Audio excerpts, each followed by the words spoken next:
Abang dalam melihat ini kan sebagai lulusan pasca sarjana di Universitas Pertahanan, bagaimana melihat revisi Undang-Undang TNI bisa memberikan ruang lebih untuk TNI itu, Bang?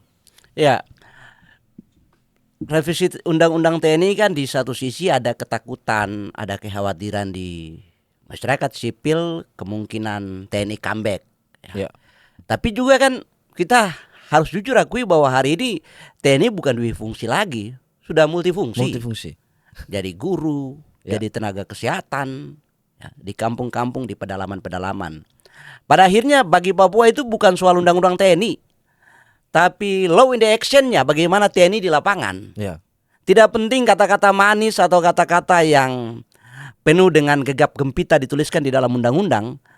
Tapi kalau pada implementasinya pendekatan teritorial atau pendekatan komunikasi tidak berjalan. Undang-undang TNI pada satu sisi harus terus direvisi supaya TNI terus diperbaharui. Tapi pada sisi lain kita harus jujur akui juga bahwa TNI salah satu tempat di mana kita bisa berharap munculnya negarawan-negarawan. Hari ini salah satu institusi yang paling dipercaya adalah TNI. hari ini betul. Artinya apa? Artinya TNI adalah tempat di mana rakyat bisa berharap munculnya lebih banyak negarawan untuk memimpin bangsa ini. Kita tidak perlu khawatir jika misalnya harus berkompetisi dengan TNI dalam jabatan-jabatan sipil.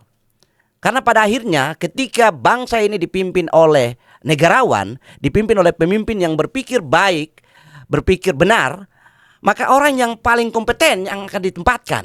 Ya, Tentu TNI sebagai sebuah institusi yang superpower harus diberi batasan-batasan. Tetapi dalam konteks revisi Undang-Undang TNI dan konflik di Papua, orang Papua tidak peduli tentang apa bunyi kata, Revisi. apa bunyi syair dalam Ya. Undang-Undang TNI. Yang paling penting adalah bagaimana TNI bisa melakukan komunikasi pendekatan teritorial yang baik di Papua.